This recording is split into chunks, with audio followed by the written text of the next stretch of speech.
Je m'appelle Henri Béranger, j'ai 70 ans, et j'essaie encore de comprendre comment ma propre fille a pu me trahir de cette façon. Ma femme, Élise, nous a quittés il y a 6 ans. Depuis, mes soirées se ressemblent toutes. Le silence d'une grande maison trop vide et le bruit lointain de la ville que j'ai passé 40 ans à construire. En tant que fondateur d'un empire immobilier commercial, je lui ai tout donné. Mais j'ai toujours su où placer mes limites. Le mois dernier, le jour de mon 70e anniversaire, j'ai appelé ma fille pour un simple dîner. Elle m'a répondu qu'elle était noyée sous le travail, encore au bureau, à se battre avec des dossiers urgents. Alors, seul avec un verre de bourbon, dans le restaurant le plus prestigieux de la ville, j'ai levé les yeux vers la salle et je l'ai vue. Elle riait. D'un rire que je ne lui avais pas entendu depuis des années. Un rire léger, insouciant, celui d'une femme qui n'a aucun dossier urgent, aucun bureau, aucune fatigue. Elle levait son verre de champagne en souriant, à quelques mètres de moi à peine, en trinquant avec son mari et sa belle-mère. Elle m'avait menti pour ça. Il pensait que j'étais juste un vieil homme naïf, seul depuis la mort de sa femme, attendant tranquillement de mourir dans son coin. Je me suis levé. Je me suis approché de leur table. Et j'ai cassé en deux, devant leurs yeux, la carte de crédit professionnel de mon gendre. Cette nuit-là, je me suis connecté à mes serveurs sécurisés. J'ai verrouillé mes actifs. Et j'ai commencé à mettre en place un plan qui allait leur coûter, à eux et à leurs complices, plus de 15 millions d'euros de dettes qu'ils ne pourraient jamais rembourser. Si vous avez déjà dû, vous aussi, faire face à une famille qui sous-estimait votre valeur, dites-moi en commentaire d'où vous nous regardez, laissez un like, abonnez-vous, et restez avec moi. Parce que ce que je m'apprête à vous raconter, vous n'allez pas y croire. Ce jour-là avait commencé comme n'importe quel autre mardi. Un mardi ordinaire, si ce n'est qu'il s'agissait de mon anniversaire. J'étais assis, seul, derrière mon bureau en acajou. Je n'avais aucune idée que cette soirée allait déchirer le peu de famille qu'il me restait. Je n'avais aucune idée que ma propre fille était sur le point de me mentir droit dans les yeux. Et surtout, je n'avais aucune idée que ce mensonge n'était que la première pierre d'un complot bien plus sombre que tout ce que j'aurais pu imaginer. Laissez-moi vous raconter comment tout a commencé. Il était 18 h, ce mardi-là. Pas n'importe quel mardi. Mon anniversaire. J'étais assis derrière mon bureau en acajou, à regarder le ciel de la ville s'assombrir doucement au-dessus des toits, sans encore savoir ce que cette soirée allait me révéler. J'ai composé le numéro de ma fille, Camille. Elle avait 38 ans, elle occupait le poste de directrice financière dans mon entreprise, Béranger Immobilier. C'était la seule famille qu'il me restait vraiment. La ligne a sonné 3 fois avant qu'elle ne décroche. J'ai entendu un léger bruit de papier en fond sonore. Un bruit un peu trop appuyé, comme quelqu'un qui joue la comédie d'être occupé. Camille, j'ai dit, en gardant ma voix légère. Je sais qu'il est tard, mais je me disais qu'on pourrait aller dîner ensemble. Chez Lucien, comme d'habitude. C'est mon anniversaire, après tout. Un long soupir a traversé le combiné. Le genre de soupir qu'on réserve à un fardeau, pas à un père. « Papa, je suis vraiment désolé, » a-t-elle dit, sa voix chargée d'une fatigue soigneusement fabriquée. Je suis complètement noyé. Le dossier de la copropriété du quartier Ouest vient de me revenir avec des complications juridiques. Je vais être coincé ici jusqu'à minuit, à éplucher des contrats. Je ne peux pas quitter le bureau ce soir. Je me suis calé dans mon fauteuil en cuir. J'ai senti ce vide creux dans ma poitrine, cette déception silencieuse que seul un parent connaît vraiment. Mais j'ai aussi ressenti une fierté, mal placée peut-être. J'avais bâti cet empire immobilier à partir de rien.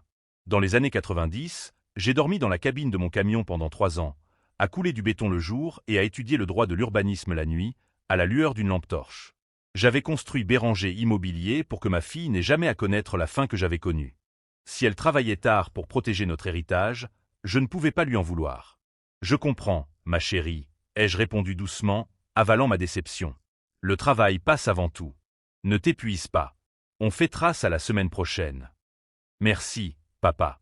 T'es le meilleur. Je me rattraperai, promis. Joyeux anniversaire. La ligne s'est coupée. Je suis resté assis dans le silence de mon bureau, longtemps. 70 ans. C'est un âge étrange.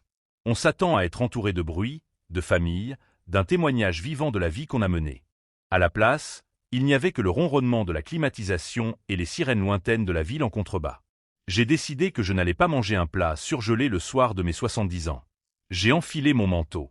J'étais loin, si loin, d'imaginer que cette simple décision allait m'ouvrir les yeux sur la pire trahison de toute ma vie. Le voiturier a pris mes clés avec un signe de tête respectueux quand je suis arrivé chez Lucien. C'était l'endroit où tout le monde connaissait mon nom, l'endroit où j'avais conclu des accords à plusieurs millions d'euros autour d'une entrecôte bien vieillie. J'ai poussé les lourdes portes vitrées pour entrer dans la salle chaleureuse, faiblement éclairée. Une odeur d'ail rôti, de viande saisie et de vin rouge hors de prix flottait dans l'air.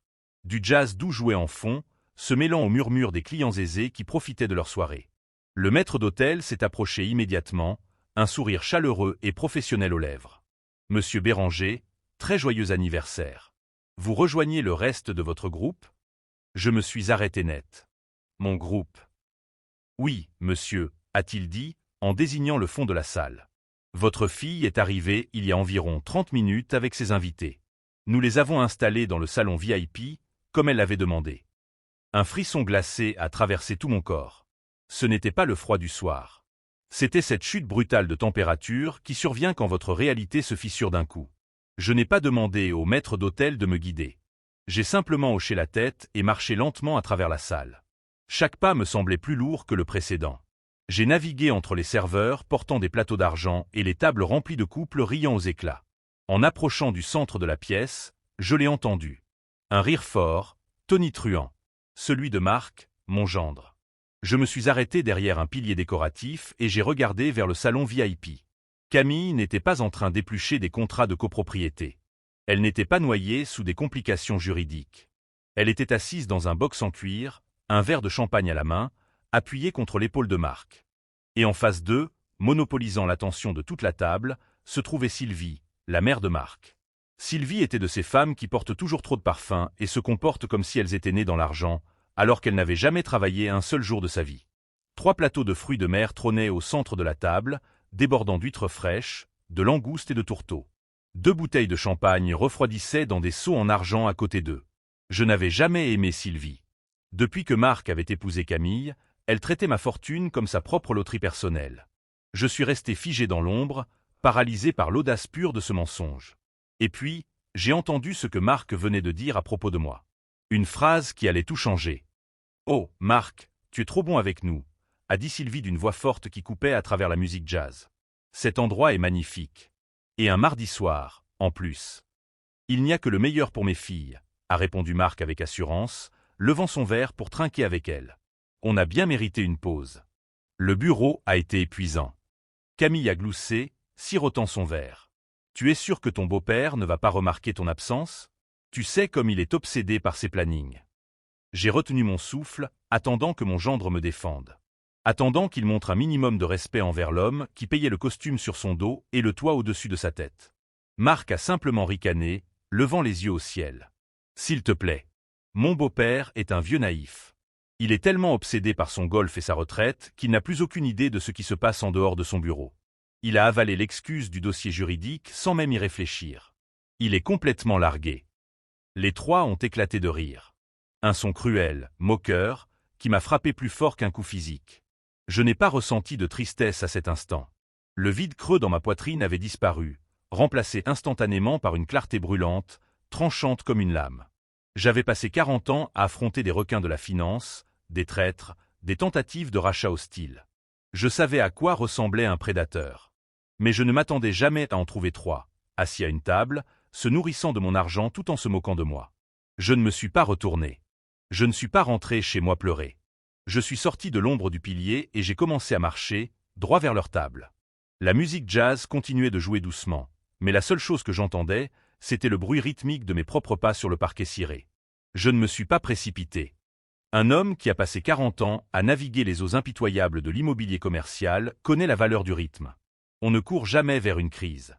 On marche vers elle, en s'appropriant chaque centimètre de l'espace qu'on occupe. Ils étaient complètement inconscients de ma présence. Marc versait une nouvelle coupe de champagne pour sa mère, un sourire suffisant et détendu sur le visage. Je me suis arrêté exactement à 60 centimètres du bord de leur table. Mon ombre est tombée sur la nappe blanche immaculée. Marc a été le premier à remarquer. Le sourire s'est figé sur son visage, ses yeux s'écarquillant comme s'il venait de voir un fantôme surgir du parquet. Ils étaient sur le point d'apprendre que ce vieil homme naïf était celui qui avait construit la cage dans laquelle ils étaient assis. Pendant 10 secondes interminables, personne n'a parlé. Les tables voisines continuaient leurs conversations animées, complètement inconscientes de la tempête silencieuse qui venait de s'abattre sur ce box. « Papa » a fini par murmurer Marc. Sa voix était minuscule, entièrement dépouillée de l'assurance qu'il affichait quelques instants plus tôt. « Qu'est-ce que tu fais là ? C'est mon anniversaire, Marc, ai-je dit, ma voix calme, posée, complètement dépourvue de chaleur.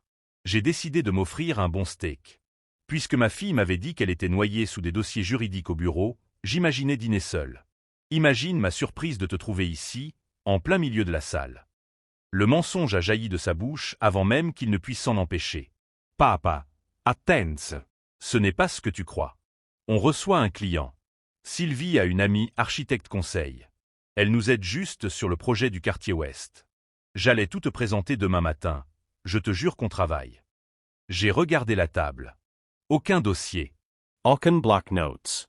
Aucun plan architectural. Seulement une montagne de pâtes de crabe cassées, de coquilles de langoustes vides et de caviar à moitié terminé. Travailler, ai-je répété doucement. Camille a essayé d'intervenir, sa voix artificiellement douce. Papa, s'il te plaît, on ne voulait vraiment pas te déranger en ce jour spécial. Marc essayait juste de gérer les affaires urgentes pour que toi, tu puisses te reposer. Je l'ai complètement ignoré. Mes yeux avaient trouvé le seul bout de papier sur toute la table. Posé sur un petit plateau en argent, juste à côté de l'assiette de Sylvie, se trouvait l'addition détaillée. Même à 60 centimètres, les chiffres en gras au bas du reçu étaient impossibles à manquer. 3200 €. Et posé précisément sur ce reçu, capturant la faible lumière du lustre, il y avait une lourde carte métallique noire. La carte de crédit professionnel de Béranger Immobilier. Ma poitrine s'est resserrée, mais pas de tristesse. C'était une colère profonde, viscérale, qui me ramenait 40 ans en arrière, à une nuit glaciale de novembre où je dormais dans la cabine d'un camion pourri sur un chantier boueux parce que je ne pouvais me permettre ni loyer ni salaire. J'avais enduré une décennie de pauvreté acharnée pour que le nom Béranger signifie quelque chose. Et maintenant, mon gendre utilisait le fruit de mon agonie pour offrir des tours de fruits de mer à une femme qui me méprisait. J'ai tendu la main lentement. Personne n'a osé bouger un seul muscle. J'ai saisi la carte noire du plateau. Le métal froid pesait lourd dans ma paume. Tu aurais dû rester au bureau ce soir, ai-je dit, en serrant les bords de la carte des deux mains. Je les ai regardés une dernière fois. Mark, livide. Camille, la main sur la bouche. Sylvie, figée, sa fourchette à huîtres suspendue dans les airs. Aucun d'eux ne disait un mot. Alors, d'un coup sec, le métal a cédé. La carte s'est brisée net. Je les ai jetés directement dans l'assiette de Sylvie. La fête est terminée, ai-je dit. Et à partir de ce soir, chaque euro que vous dépenserez sera le vôtre. Pas le mien. Je me suis retourné et je suis parti, les laissant assis là, figés, dans un silence que le jazz seul continuait de remplir. Concernant Léa et Marc, sans bail écrit, ils sont essentiellement des occupants qui ont dépassé leur accueil. Nous rédigeons une mise en demeure formelle, 30 jours pour quitter les lieux. Et pour le reste de mon patrimoine, avais-je demandé, je ne veux pas qu'ils héritent de quoi que ce soit tant qu'ils me traiteront comme une ressource. Maître Dubois avait souri légèrement. C'est là qu'une donation partage encadrée et un mandat de protection future deviennent précieux. Nous transférons vos actifs dans une structure gérée avec des instructions strictes. Vous gardez le contrôle de votre vivant, mais la répartition après votre décès suit vos volontés. Et c'est beaucoup plus difficile à contester qu'un simple testament. J'avais signé les documents d'engagement ce jour-là. 6 500 € d'honoraires pour l'ensemble. Avis d'expulsion, révision testamentaire, structure patrimoniale complète. Les enveloppes sont arrivées le vendredi matin, l'adresse de retour du cabinet Dubois, papier épais, cachets officiels. Je les ai posés sur mon bureau et je les ai regardés toute la journée. Le soir venu, j'étais prêt. J'ai marché jusqu'au salon où Léa et Marc discutaient d'une nouvelle idée. Un projet de brasserie artisanale, Marc gesticulant. On aurait besoin d'environ 20 000 pour démarrer. Ton père verrait des retours en 1 an, facile. Léa a ri. Il le fera, il le fait toujours. Je suis entré dans la pièce, ils ont levé les yeux, souriant, n'attendant rien. J'ai posé les enveloppes sur la table basse entre eux. Qu'est-ce que c'est ? Léa a pris la sienne, perplexe. Un avis d'expulsion officiel. Vous avez 30 jours pour trouver un autre logement. Les mots sont tombés comme des pierres dans une eau immobile. Léa a déchiré son enveloppe, lu l'en-tête. Son visage s'est vidé de couleur. Marc a saisi la sienne, l'a parcourue. Tu as perdu la tête, vieux ? C'est notre maison. Marc s'est levé, a fait un pas vers moi, poing serré, visage rougi. On est une famille. Les larmes de Léa ont commencé, comme sur commande. Papa, qu'est-ce que tu fais ? Je suis ta fille. Comment peux-tu nous jeter dehors ? Je l'ai regardé calmement. Tu n'as pas payé de loyer depuis 3 ans ? Tu ne me respectes pas. Tu me vois comme un portefeuille. Il est temps de grandir. C'est de la folie, a dit Marc en se rapprochant, envahissant mon espace. Tout le monde saura quel genre de père tu es. Jeter dehors ta propre fille. La visée légale, 30 jours. Je vous suggère de commencer à faire vos valises. Léa m'a attrapé le bras. Papa, s'il te plaît, on peut arranger ça. On paiera un loyer. J'ai retiré ma main doucement mais fermement et me suis dirigé vers le couloir. Tu vas le regretter, a lancé Marc derrière moi. J'ai marché jusqu'à mon bureau, fermé la porte, verrouillé avec un clic audible.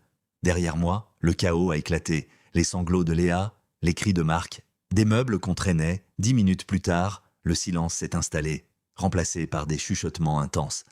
Puis la voix de Léa, plus aiguë. Un appel téléphonique, j'ai collé mon oreille à la porte. Il nous a donné un avis d'expulsion, 30 jours. Une pause. Camille répondait, je ne sais pas ce qui s'est passé. Il était juste froid, comme si on était des étrangers. Ce que Camille et Julien allaient organiser dans les jours suivants. Une contre-offensive soigneusement orchestrée, impliquant un dîner de famille, un faux psychologue et une tentative désespérée de me faire vendre la maison, allait être la partie la plus révélatrice de toute cette histoire. Grégory, ai-je dit, sans perdre une seconde en politesse. J'ai besoin de toi. Maintenant. Il a écouté en silence pendant que je lui racontais tout. Le mensonge sur le dossier juridique. Le champagne. Les moqueries. La carte brisée. Quand j'ai terminé, il a poussé un long soupir mesuré. Qu'est-ce que tu veux faire, Henri? Je veux un audit complet, ai-je dit. Chaque transaction que Camille a autorisée ces 24 derniers mois. Chaque carte professionnelle, chaque facture de fournisseur, chaque note de frais. Je veux que ton équipe examine tout, en dehors du service comptable interne.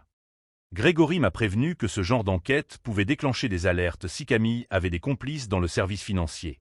Je lui ai dit de verrouiller l'accès au serveur sous prétexte d'une mise à jour de sécurité de routine.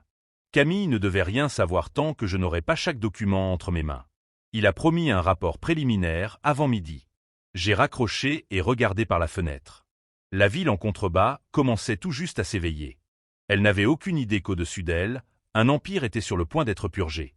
Camille est arrivée à mon bureau à 9h15. Elle a frappé 2 fois avant de pousser doucement la porte. Elle portait encore les vêtements de la veille, légèrement froissés, le regard soigneusement voilé, portant le poids fabriqué d'une femme qui avait supposément passé la nuit à se battre avec des dossiers juridiques. Elle tenait 2 tasses de café et en a posé une devant moi. « Bonjour, papa », a-t-elle dit, sa voix épaisse d'une fatigue étonnamment convaincante. « Je t'ai apporté ton café préféré. Je sais que je suis probablement la dernière personne que tu as envie de voir ce matin. » C'était une belle mise en scène. C'était exactement le genre d'accessoire qu'utilise une conscience coupable pour acheter le pardon. « Bonjour, Camille », ai-je répondu, gardant un ton parfaitement neutre. Elle s'est laissée tomber dans le fauteuil en face de mon bureau, poussant un long soupir. « Papa, j'ai 2 me excuser. » Je n'ai pas passé la nuit à me battre avec des avocats. Je t'ai menti, et j'en suis profondément désolé. Je me suis penché en arrière, croisant les mains. Continue. C'était Sylvie, a-t-elle dit, secouant la tête avec un air de désespoir soigneusement fabriqué. Tu sais comment elle devient quand elle décide qu'on doit sortir. Marc m'a mise dans une position impossible. Je ne voulais pas gâcher ton anniversaire en te disant la vérité, alors j'ai inventé cette histoire de dossier. C'était une performance magistrale. Si je n'avais pas été derrière ce pilier, si je ne l'avais pas entendue elle-même me traiter de vieux naïf, j'aurais cru chaque mot. Et la carte professionnelle? Ai-je demandé doucement. Elle a rougi, ses yeux fixant le sol un instant. Une erreur de jugement. Ça ne se reproduira pas. J'ai posé une main rassurante sur son épaule et j'ai souri. Un sourire que j'ai dû aller chercher au plus profond de moi-même. Tu aurais dû simplement me le dire, ai-je dit. Mais on a une entreprise à diriger. Rembourse le service comptable d'ici vendredi, et on oublie tout ça. Le soulagement sur son visage a été immédiat, écœurant. Exactement 45 secondes après que ses pas se soient éloignés dans le couloir, un discret carillon a résonné au fond de mon bureau. C'était l'ascenseur privé. Grégory est entré, et il ne portait pas l'air d'un homme qui avait passé une matinée tranquille. Grégory a traversé la pièce d'un pas rapide et a déposé une pile massive de documents sur mon bureau. « Bonjour, Henri », a-t-il dit. « J'ai apporté l'audit que tu m'as demandé. » C'était rapide. J'ai utilisé les protocoles que nous avons établis l'année dernière. Camille n'a aucune idée que nous avons extrait ces dossiers. Bien. Je viens de lui parler. Elle pense que le problème est résolu. Laisse-la penser ça, a dit Grégory, tirant une chaise. Parce que le problème est bien plus vaste qu'un simple dîner. Il a fait glisser un tableau récapitulatif vers moi. Le dîner de 3200 € figurait tout en bas. À côté des autres lignes, il ressemblait à de la petite monnaie. Au cours de l'année écoulée, Camille a autorisé 620 000 € en frais de conseil, versés à un unique prestataire. Une société nommée Lumina Design. Ce nom ne m'évoquait rien. 4 décennies dans l'immobilier commercial, et je connaissais chaque cabinet d'architecture sérieux de la ville. Lumina Design était un fantôme. Les factures sont vagues, a continué Grégory. Aucun livrable. Aucun plan, aucun fichier de conception, aucun rapport d'étude. Rien que des paiements mensuels, soigneusement fractionnés sous le seuil qui auraient déclenché une validation du conseil d'administration. C'est pour ça que personne n'a rien vu. Ma poitrine s'est resserrée. Ma fille ne volait pas par négligence. Elle volait avec méthode. Qui reçoit ces virements? Ai-je demandé. Je trace encore la destination finale, mais Lumina Design est une coquille vide classique. Immatriculée au Luxembourg il y a 14 mois. Aucune adresse physique. Aucun autre client. Cette société n'existe que pour facturer Béranger Immobilier. J'ai fermé les yeux un instant. Donne-moi ce nom, ai-je dit en les rouvrant. Ensuite, nous saurons exactement par où commencer. Grégory a hésité une fraction de seconde avant de plonger la main dans sa mallette. Ce qu'il en a sorti allait changer complètement la nature de cette affaire. Grégory a sorti un mince dossier beige et l'a fait glisser sur le bureau. Je l'ai ouvert et j'ai regardé un document d'immatriculation luxembourgeois. Le nom inscrit en tant qu'actionnaire principal était Bernard Ferrand. J'ai levé les yeux vers Grégory, complètement confus. Ce nom ne me disait rien. Je connaissais tous les acteurs majeurs du secteur immobilier commercial, et Bernard Ferrand n'en faisait pas partie. Bernard Ferrand n'est pas architecte, a dit Grégory, sa voix tombant sur un registre grave. C'est un ancien vendeur automobile à la retraite, vivant dans un modeste appartement à Metz. Et surtout, il a marqué une pause, Bernard Ferrand est le cousin de Sylvie. La révélation a flotté dans l'air, les pièces du puzzle se rassemblant avec violence. Ma fille versait des centaines de milliers d'euros dans la famille de sa belle-mère. Il y a autre chose, a dit Grégory, sortant une seconde chemise. Quelque chose que tu dois voir toi-même. Il a posé devant moi les statuts constitutifs de Lumina Design. J'ai parcouru les clauses juridiques, page après page, jusqu'à la dernière signature au bas du document d'ouverture de compte bancaire. Une signature que je connaissais mieux que la mienne. Celle de ma fille. Je suis resté figé, fixant ce paraphe familier. Ce n'était pas une simple autorisation de paiement noyée dans une pile de factures. C'était sa signature sur l'acte de constitution même de la société fantôme. Camille n'avait pas simplement approuvé des virements suspects sans poser de questions. Elle avait personnellement structuré le montage juridique, ligne par ligne, avec la précision d'une femme qui savait exactement ce qu'elle faisait. Elle a rédigé les clauses de confidentialité elle-même, a dit Grégory doucement. Elle a choisi le Luxembourg pour l'opacité fiscale. Elle a mis en place la stratégie de fractionnement des paiements. Henri, ta fille n'est pas une complice naïve entraînée dans le sillage de sa belle famille. Il a laissé la phrase suspendue dans le silence de mon bureau. Je savais déjà ce qu'il allait dire. Camille est celle qui a tout conçu. Un vertige froid m'a traversé. J'avais imaginé Camille faible, manipulée par une belle-mère avide et un mari lâche. Cette version me faisait presque mal, mais elle était supportable. Ce que je tenais entre mes mains racontait une toute autre histoire. Ma fille, la directrice financière que j'avais formée moi-même, avait utilisé chaque compétence que je lui avais enseignée pour construire, avec une froide intelligence, le mécanisme exact qui me dépouillait. Il y a un dernier détail, a dit Grégory, sa main hésitant au-dessus d'une dernière enveloppe scellée d'un ruban rouge. Et je pense que tu dois t'asseoir avant que je te le montre. Je suis resté debout. Je n'avais pas besoin de m'asseoir. Le choc avait déjà brûlé toute ma capacité à ressentir de la faiblesse. Montre-moi, ai-je dit. En retraçant les virements de Lumina Design, a dit Grégory, un paiement a immédiatement attiré notre attention. Il n'avait aucun lien avec le design, l'architecture, ou quoi que ce soit lié à l'activité de l'entreprise. Il a rompu le ruban rouge et a sorti un document unique. Mon cœur a commencé à battre, un rythme sourd contre mes côtes. C'était une confirmation de virement bancaire. Un virement direct et localisé de exactement 40 000 €. J'ai regardé la ligne du destinataire. C'était un cabinet médical privé, situé dans un quartier discret et exclusif de la ville. J'ai lu le nom à voix haute. Un neurologue privé, très en vue, très recherché. Une confusion suffocante a tourbillonné dans mon esprit. Pourquoi ma fille viserait-elle 40 000 € à un spécialiste du cerveau? Elle est malade? Marc cache une crise médicale? Grégory a secoué la tête lentement, ses yeux plantés dans les miens. Camille n'est pas malade. En remontant la piste de ce virement, nous sommes tombés sur des courriels conservés dans les archives professionnelles du serveur de l'entreprise. Ils n'ont jamais été supprimés. Il a pointé un doigt ferme sur le nom du neurologue. Ces 40 000 € n'étaient pas un paiement médical. C'était un pot de vin. Un pot de vin massif et intraçable. La pièce semblait soudain privée d'oxygène. Camille, Marc et Sylvie paient activement un professionnel médical corrompu, a continué Grégory, pour falsifier tes dossiers de santé personnelle. Les implications se sont abattues sur moi, ébranlant tous mes sens. L'escroquerie financière n'était que la surface. Il finançait un complot médical destiné à détruire complètement ma vie. Grégory a fait pivoter son ordinateur portable vers moi. Les archives récupérées s'affichaient à l'écran, 53 emails et 4 documents PDF joints, tous liés au versement des 40 000 €. Les objets des messages étaient d'une banalité trompeuse. Suivi médical, mise à jour administrative. Mais le contenu était dévastateur. Le premier échange datait de 3 mois plus tôt. Il avait été initié par Sylvie.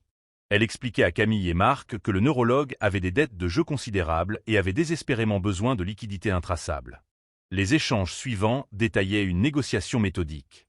Marc avait proposé 40 000 € immédiatement, versés via Lumina Design, avec la promesse de 80 000 € supplémentaires une fois l'objectif final atteint.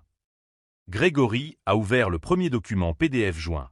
C'était un dossier médical complet.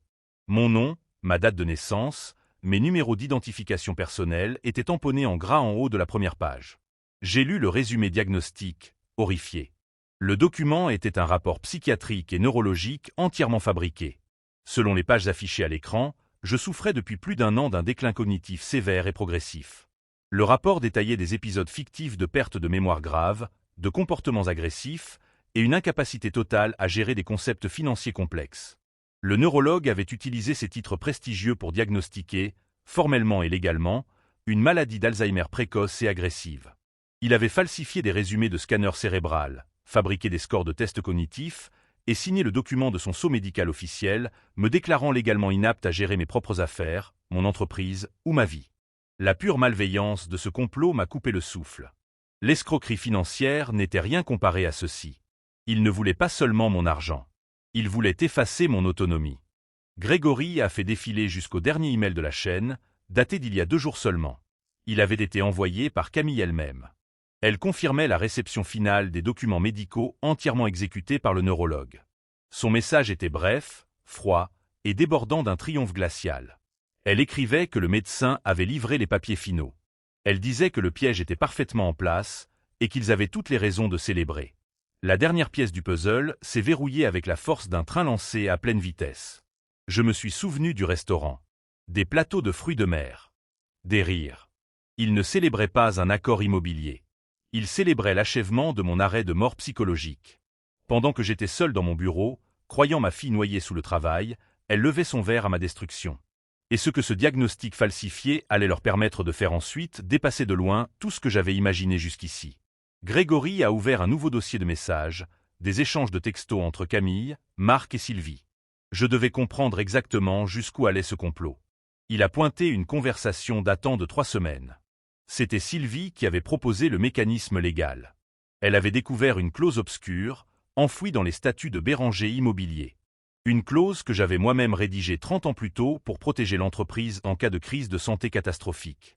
Elle s'appelait la clause de procuration pour incapacité médicale. Cette clause stipulait que si le président-directeur général recevait un diagnostic définitif de maladie cognitive dégénérative sévère, validé par un professionnel de santé agréé, le directeur financier pouvait légalement demander au conseil d'administration un transfert immédiat et involontaire du pouvoir. L'assemblée générale annuelle était prévue la semaine suivante. Marc avait écrit à Camille que c'était le moment parfait pour agir. Elle se lèverait devant le conseil, jouerait le rôle de la fille dévastée, et présenterait le faux diagnostic d'Alzheimer. Elle prétendrait que mon esprit se détériorait rapidement, que je n'étais plus apte à gérer un empire de 800 millions d'euros, et qu'elle devait prendre le contrôle total, pour mon propre bien. Mais l'horreur véritable de leur plan n'était pas la prise de contrôle de l'entreprise. C'était ce qu'ils comptaient faire de moi, physiquement, une fois que le conseil m'aurait dépouillé de mon autorité.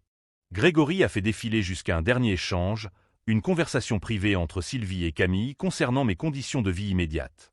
Mon sang s'est glacé en lisant les instructions de Sylvie sur l'écran. Elle expliquait qu'il ne pouvait pas simplement me forcer à la retraite et me laisser dans ma propre maison. J'étais trop bien connecté, trop débrouillard, trop dangereux pour être laissé sans surveillance. Si je conservais l'accès à mes avocats personnels, à mes comptes bancaires, à mes contacts d'affaires, je pourrais trouver un moyen de contester le diagnostic frauduleux. Sylvie avait une solution permanente. Une relation personnelle qui dirigeait un établissement de soins privés et hautement sécurisé, situé à 3 heures de la ville, dans un comté suburbain isolé. Un lieu conçu spécifiquement pour des patients fortunés souffrant de démence sévère. Un lieu où les portes étaient verrouillées de l'extérieur, où les visites étaient strictement contrôlées. Une fois le conseil convaincu, Camille obtiendrait automatiquement une procuration médicale complète sur ma vie. Elle pourrait signer les papiers, engager un transport médical privé, et me faire retirer de chez moi en pleine nuit. Il voulait m'enfermer et jeter la clé. Je suis resté figé sur ma chaise, incapable de bouger. Ma propre fille ne voulait pas seulement mon argent. Elle voulait m'effacer complètement de l'existence. Et pourtant, en repensant à tout ce que je venais de lire, une seule pensée s'est imposée à moi avec une clarté glaciale. Ils avaient commis une erreur fatale en sous-estimant l'homme qu'ils croyaient déjà vaincu. J'ai regardé Grégory droit dans les yeux. Il s'attendait à ce que je décroche le téléphone, que j'appelle la police financière sur le champ. Il a même sorti son téléphone, prêt à composer le numéro. Je lui ai dit d'attendre. Il a froncé les sourcils, complètement perplexe. Il m'a rappelé que Camille et Sylvie prévoyaient d'orchestrer ce coup d'État en moins de 7 jours. Nous avions une fenêtre étroite pour agir. Je lui ai expliqué mon raisonnement avec une précision glaciale et délibérée. Si nous remettions ces preuves à la police financière maintenant, Camille engagerait les meilleurs avocats du pays, avec mon propre argent volé.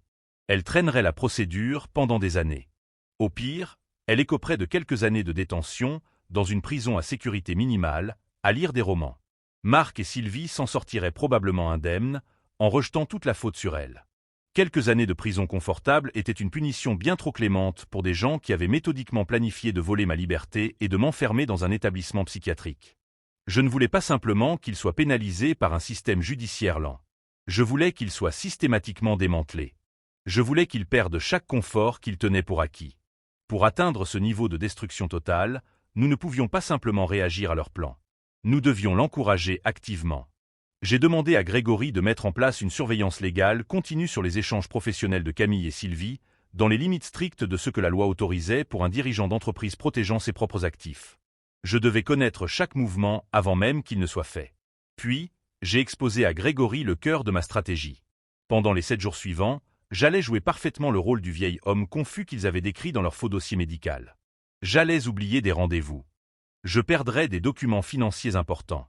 Je montrerais des laps de jugement momentanés lors de conversations anodines dans les couloirs de l'entreprise. Nous allions nourrir leur délire arrogant, gonfler leur confiance jusqu'à son maximum absolu. Nous allions les laisser marcher vers cette assemblée générale en se sentant invincibles. Nous allions les laisser présenter fièrement leur faux diagnostic devant mes pairs. Je voulais qu'elle s'engage pleinement, légalement, publiquement, dans sa trahison ultime. Parce que plus elle grimperait haut sur ce piédestal de mensonges, plus l'impact serait dévastateur quand j'en briserais les fondations. Grégory a lentement hoché la tête, un respect professionnel se dessinant sur son visage. Il m'a demandé comment je comptais m'assurer que Camille morde parfaitement à l'hameçon. Je lui ai souri pour la première fois depuis cette soirée au restaurant. Parce que je vais lui offrir quelque chose qu'elle ne pourra jamais refuser, ai-je dit. Et ce cadeau va la détruire bien plus efficacement qu'une plainte à la police. Le lundi matin marquait le début de ma performance. Je suis arrivé au bureau vêtu d'un costume délibérément trop grand, les stores fermés, plongeant mon bureau dans une pénombre discrète. À 10 heures, j'ai convoqué Camille. Ses yeux se sont posés sur des boîtes de médicaments génériques que j'avais placées sur le coin de mon bureau. J'ai soupiré, laissant ma voix trembler légèrement. Je lui ai dit que mon notaire m'avait pressé, ces derniers mois, de commencer à restructurer ma succession pendant que j'avais encore la lucidité pour signer des documents valides. Que si mon état se dégradait davantage, certains actifs resteraient bloqués dans l'entreprise pendant des années de procédure. Camille s'est penchée en avant, son instinct de directrice financière reprenant instantanément le dessus. Elle a demandé quels actifs, exactement. J'ai fait glisser vers elle un dossier relié. Un projet de développement commercial en banlieue nord, zoné pour un complexe résidentiel haut de gamme. 15 millions d'euros d'acquisition, un retour sur investissement vertigineux sur 5 ans. Je veux transférer cet actif hors de l'entreprise, ai-je dit. De mon vivant, en avance sur héritage, avant qu'un conseil d'administration nerveux ne gèle tout au premier soupçon sur ma santé. Béranger Immobilier garantit le prêt d'acquisition, comme le ferait n'importe quelle donation structurée avant succession. Tu montes la société, tu portes l'actif, et le jour où je ne serai plus en état de décider, personne ne pourra te le contester. C'était exactement le langage qu'une directrice financière rigoureuse attendait. Une justification fiscale, patrimoniale, presque ennuyeuse de banalité. Elle n'a posé aucune question supplémentaire. Camille a refermé le dossier, le visage rougi d'une joie qu'elle peinait à masquer. Elle m'a remercié, promettant de gérer l'acquisition à la perfection. Elle s'est levée, serrant le dossier contre sa poitrine, et elle a quitté mon bureau. Le piège était en place. En acceptant cet arrangement, Camille allait se lier légalement à une obligation financière massive, convaincue que ma garantie la protégeait entièrement. Ce soir-là, mon téléphone a vibré une seule fois. Un message de Grégory. Elle vient d'appeler son notaire pour accélérer la création de la société. Elle veut signer avant la fin de la semaine. Le vendredi suivant, Grégory est arrivé chez moi avant l'aube, portant un dossier relié de rouge. « C'est fait », a-t-il dit. Le registre du commerce a traité les actes à minuit. Camille est propriétaire du terrain. Et la structure financière. Exactement comme prévu. Pour couvrir la part du prêt que la garantie de Béranger Immobilier ne suffisait pas à sécuriser, Camille a personnellement engagé ses parts dans le fonds d'investissement familial. J'ai hoché la tête. Montre-moi le rapport environnemental. Grégory a fait glisser un document classifié, une étude géologique de l'Agence de l'environnement. À l'œil non averti, ce terrain de 15 millions d'euros ressemblait à une mine d'or, idéalement située, entourée de quartiers résidentiels prisés. Mais Camille, aveuglée par la précipitation de signer avant que je ne change d'avis, n'avait jamais commandé d'analyse de sol indépendante. Elle s'était fiée entièrement à l'étude superficielle que j'avais délibérément incluse dans le dossier. Ce terrain a abrité une usine chimique clandestine dans les années 1960, a dit Grégory, avant toute réglementation environnementale sérieuse. Des métaux lourds, des solvants industriels, enfouis sous le bitume pendant 60 ans. Il a été classé site pollué prioritaire il y a 3 semaines. Le coût de dépollution obligatoire, 15 millions d'euros. Non négociable, non transférable et non dissous par une simple faillite. J'ai reposé le rapport lentement. Et parce qu'elle a garanti ce prêt avec ses propres parts. Elle est responsable, personnellement, à vie, a confirmé Grégory. Elle croit avoir volé un actif. Elle vient d'acheter une dette empoisonnée. Un sourire froid s'est dessiné sur mon visage, le premier depuis cette soirée au restaurant. Il ne restait plus qu'une chose à faire. Lundi matin, l'Assemblée générale s'ouvrirait. Et Camille, forte de son faux diagnostic et de sa confiance retrouvée, allait marcher droit vers l'exécution publique de tout ce qu'elle avait construit. Ce qu'elle ignorait, c'est que je n'avais pas seulement préparé sa chute financière. J'avais préparé un témoin qu'elle ne s'attendait absolument pas à voir entrer dans cette salle. Le lundi matin, un ciel gris et lourd pesait sur les baies vitrées de la salle du conseil de Béranger Immobilier. Je suis arrivé 45 minutes en avance, vêtu d'un costume légèrement froissé, un détail calculé pour renforcer l'illusion pathétique que j'entretenais depuis une semaine. Les administrateurs sont entrés un à un, des hommes et des femmes que je connaissais depuis des décennies. Leur regard glissait vers moi avec un mélange de pitié discrète et de calcul prudent. Les rumeurs que Camille avait soigneusement semées avaient visiblement fait leur chemin. Camille est entrée à l'heure précise, flanquée de son avocat personnel, vêtue d'un tailleur sombre qui évoquait le deuil plus que le triomphe. Elle s'est arrêtée près de ma chaise, posant une main ferme et presque tendre sur mon épaule, demandant, assez fort pour que les administrateurs les plus proches l'entendent, si j'étais en état de supporter la réunion aujourd'hui. Je n'ai pas levé les yeux. J'ai hoché la tête lentement. Les points habituels de l'ordre du jour ont été expédiés avec une efficacité presque indifférente. Puis, à 10h30, Camille s'est levée. La salle s'est figée. Elle a parlé de l'héritage de Béranger Immobilier, de mes décennies de dévouement. Sa voix s'est ensuite alourdie d'un chagrin minutieusement répété. Elle a annoncé que depuis 6 mois, la famille avait observé un déclin cognitif sévère. Elle a sorti d'une enveloppe scellée le dossier médical frauduleux, en distribuant des copies certifiées à chaque administrateur. Le silence s'est épaissi pendant que les membres du conseil parcouraient les pages, les scanners cérébraux falsifiés, le diagnostic implacable. Camille a invoqué la clause de procuration pour incapacité médicale. Elle a demandé un vote immédiat et contraignant pour me retirer toute autorité exécutive. C'est à ce moment précis que j'ai appuyé sur le bouton discret sous mon bureau. Les lourdes portes du fond de la salle se sont ouvertes dans un bruit sourd. Toutes les têtes se sont tournées. Grégory est entré, sa démarche calme et absolument assurée. Il n'était pas seul. 2 agents de la brigade financière l'accompagnaient, leur badge parfaitement visible. Et derrière eux, les épaules voûtées, le visage gris de sueur nerveuse, se tenait un homme que le conseil n'avait jamais rencontré, mais dont le nom figurait au bas de chaque document médical posé devant eux. Le docteur Aurélien Vasseur, le neurologue. Il n'a pas relevé les yeux. Il serrait un portfolio de cuir contre sa poitrine comme un bouclier dérisoire. Camille est restée figée, la bouche entr'ouverte, sans un son. Grégory a pris la parole, sa voix résonnant clairement dans la salle silencieuse. Il a expliqué que le docteur Vasseur était présent dans le cadre d'un accord de coopération judiciaire. Les enquêteurs avaient intercepté des preuves irréfutables, un pot de vin de 40 000 € versé via une société fictive en échange d'un diagnostic entièrement fabriqué. Menacé de la révocation immédiate de sa licence et de poursuites pour faux en écriture, le docteur avait accepté de témoigner devant le conseil, dans les moindres détails. Le docteur Vasseur a enfin levé les yeux. Sa voix tremblait, mais chaque mot tombait comme une pierre dans le silence. Il a confirmé qu'aucun examen n'avait jamais été pratiqué sur ma personne. Que chaque scanner, chaque score cognitif, chaque ligne de ce dossier avait été rédigée de toutes pièces, sur instruction directe de Camille et de sa belle-mère. Un administrateur a laissé tomber ses copies du rapport médical sur la table, le bruit résonnant comme un coup de feu dans le silence. Grégory a ensuite projeté à l'écran le rapport de dépollution environnementale. Merci d'avoir suivi cette histoire jusqu'au bout. Abonnez-vous à Papa Justice pour ne manquer aucun récit et retrouvez-moi très vite pour une nouvelle histoire de justice familiale.